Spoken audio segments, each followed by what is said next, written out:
"Mom and Dad, maybe you should head home early."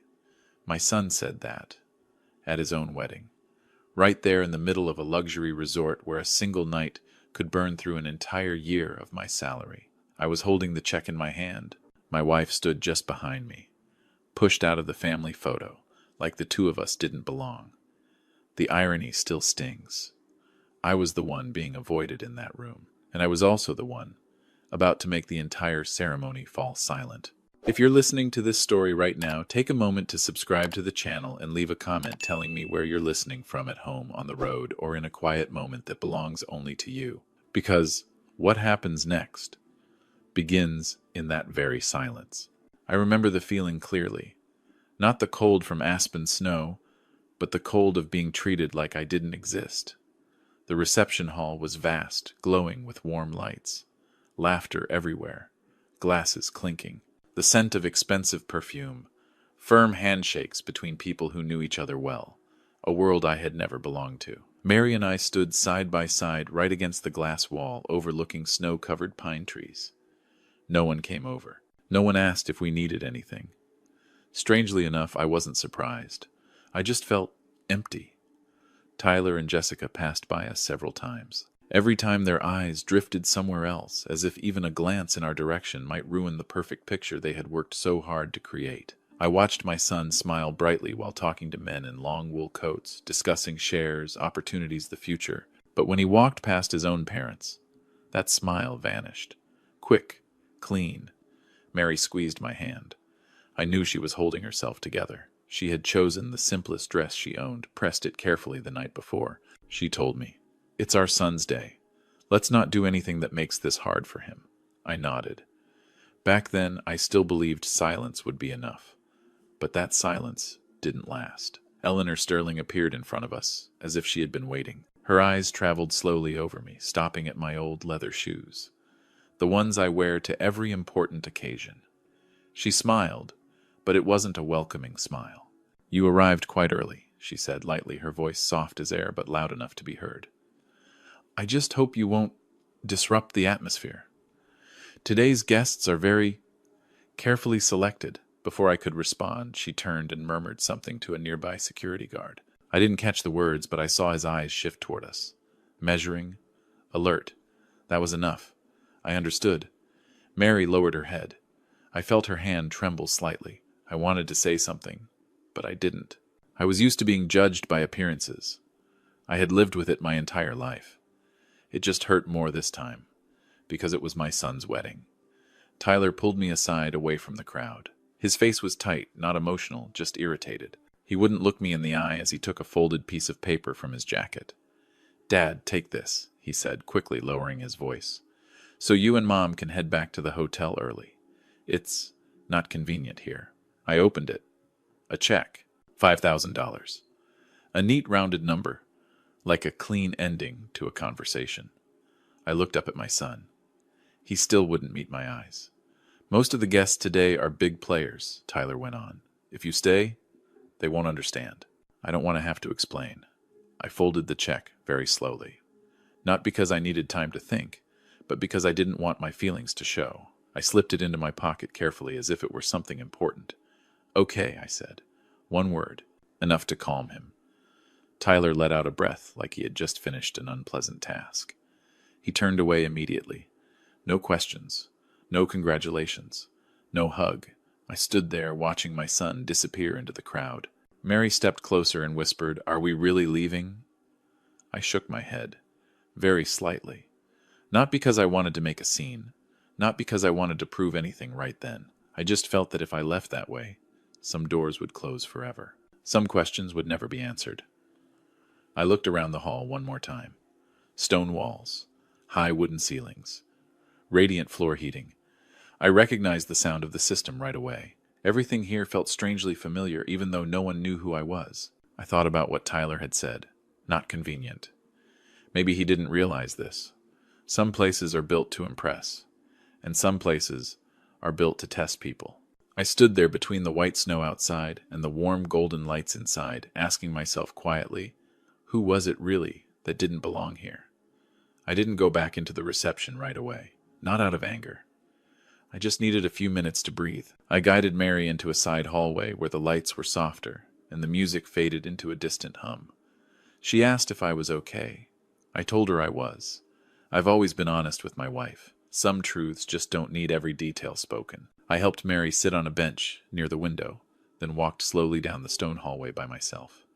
I wasn't trying to act familiar, but the place spoke to me anyway. Small details surfaced without effort. A stretch of flooring sounded different underfoot. A sign, the heating below, wasn't running evenly. In the corner, an old painting hung slightly crooked, hiding a control panel. Only someone who had installed it would ever notice. I stopped for a few seconds. No one paid attention to me. To them, I was just an older guest who had wandered off. Back in the main hall, the celebration continued. Laughter rose and fell. Handshakes lasted longer than necessary. From a distance, I saw Tyler deep in conversation with a group of men a few years younger than him, his face eager, his eyes searching for approval. I'd worn that look once, a long time ago. Then something went wrong. The music cut out without warning. The large screen behind the stage flickered a few times, then went black. The lively atmosphere sagged. Quiet murmurs spread just enough to disturb the smooth illusion they were working so hard to maintain. A group of technicians rushed in. They leaned over the equipment, whispering tension written all over their faces. I stayed at the edge of the crowd. I didn't want attention, but even from there, I could see the problem. It wasn't serious, just a loose connection probably caused by a sudden temperature change. A very small issue. But at an event like this, small issues are enough to bring everything to a halt. Jessica appeared moments later. She didn't ask what was wrong. She asked how long it would take. Her voice wasn't loud, but it was sharp. I saw a young technician's shoulders tighten as he said they needed more time. No one noticed me stepping closer. I crouched slightly and glanced at the back of the unit. I didn't touch it right away. I watched. My hands are used to that. Before fixing anything, I always listen to what it's trying to say. I pulled a paperclip from my jacket pocket. An old habit. I adjusted one small contact point, gently. Just one movement, nothing more. The screen lit up again. There was no applause, just a shared exhale.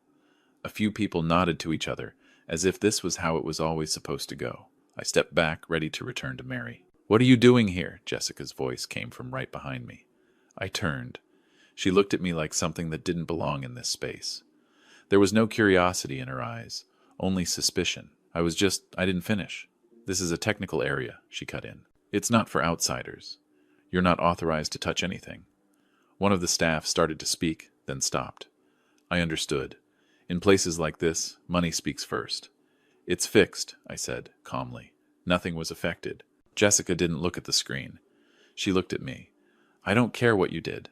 I care about who takes responsibility if something goes wrong." I nodded. "Then you can rest easy." She signaled for security to step closer. Not to escort me out, just to remind me I was being watched. I turned away without another word. I've learned when to step back. When I returned to Mary, she was standing near a group of people I didn't know. They were taking photos. Mary stood at the edge, trying to smile. Then someone whispered something. Mary stepped back. The frame closed. She was edged out, gently but firmly. I saw her shoulders sink. I walked over and placed a hand on her back. Mary didn't cry out loud. She just turned her face away and quickly wiped the corner of her eye. In that moment, something inside me was touched. Not anger, a deep, quiet disappointment. "Let's step outside for a bit," I said. We walked onto the terrace where snow fell steadily and the wind moved softly. No one followed. In that white glow, the resort looked different. Less polished, more real. Mary spoke quietly. "Maybe we shouldn't stay." I stared into the open space ahead. I thought about the check in my pocket. I thought about the way Tyler turned his back. I thought about the look in Jessica's eyes, like I was a hidden threat. "Not yet," I said. "Not now." Mary didn't ask anything else. She's always trusted me in the quietest way. I knew it then. From the moment I adjusted that tiny connection, things had already begun to shift. No one noticed. But important things usually start that way, silently, without noise. And I also knew this. When people grow used to seeing someone as invisible, they're never ready for the moment that person is finally called by name. We went back into the hall once the reception had settled again, as if the disruption had never happened. The music resumed smoother than before. People quickly returned to their familiar roles, laughing at the right moments, shaking the right hands, saying the things everyone expected to hear. Mary and I took our place at the edge again, unnoticed. By now, that had almost become the default.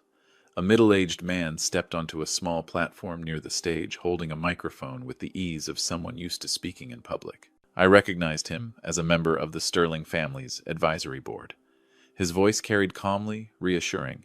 He spoke of unexpected good news, that the Sterling Corporation, after a difficult period, had finally secured backing from a private trust fund, that the investment had not only saved the company from shutting down but opened the door to a much larger future.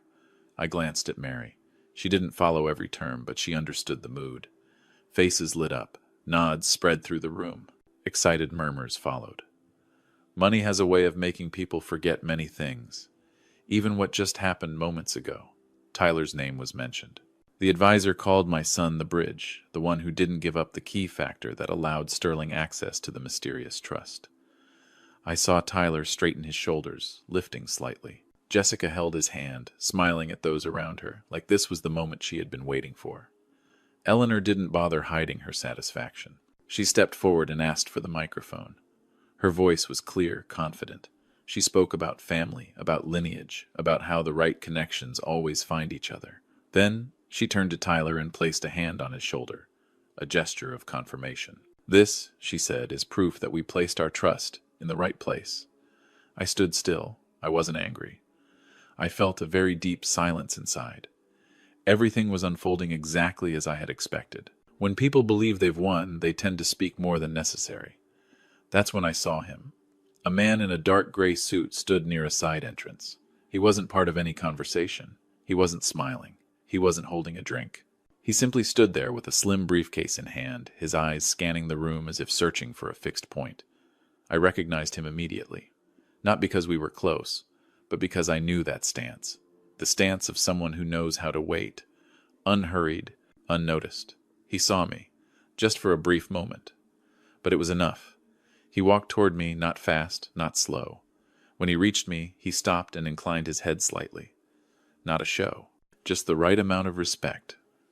"Mr. Miller," he said quietly, "my apologies for arriving late. The documents are ready." The sound in the room seemed to slow, not because he spoke loudly, but because people nearby had heard him. And when a sentence doesn't fit its surroundings, it draws attention on its own. Tyler turned. Jessica did too. Eleanor frowned. "I think you're mistaken," Tyler said with a smile, stepping forward. "You must be looking for someone else." The man didn't respond right away. He looked at Tyler, then back at me. "I'm not mistaken," he said. "We've communicated in writing, and according to schedule, I need the final signature today." Jessica laughed softly. Not loud, but enough. "What a strange performance," she said. "What did you hire him for?" A few scattered laughs followed. I didn't look at them. I looked at Tyler. For the first time that evening, my son didn't avoid my eyes. But there was no recognition there, only irritation. "I don't know what you're talking about," Tyler said to the man. "But this isn't the right time." "Sir," the man replied, his tone unchanged. "I'm not here to speak. I'm here to conduct business." He turned to me and extended the briefcase. "If you permit." I didn't take it right away. I kept my hands at my sides. I knew that with one small movement, the direction of the entire room would shift. And I wanted to be sure Mary was steady.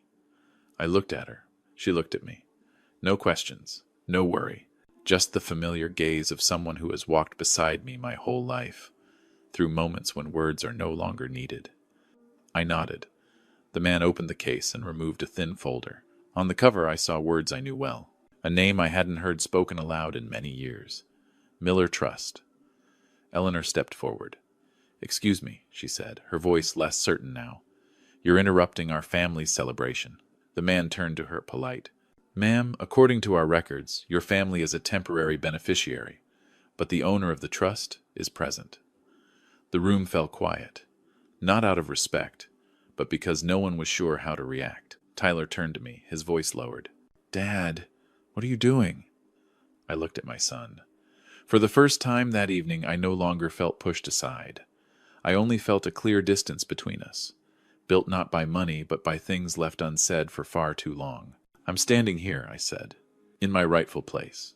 And I knew then there was no turning back. What had been hidden behind silence for so many years had begun to reveal itself on its own. No one asked for the ceremony to stop, but it stopped on its own. The people closest to the stage began stepping back instinctively, as if the space needed to make room for something about to happen. I stayed where I was. The man with the briefcase did too. Only Tyler kept looking around, searching for something familiar to lean on. But there was no one left willing to stand beside him now. The host walked onto the stage. I saw the hesitation in his eyes.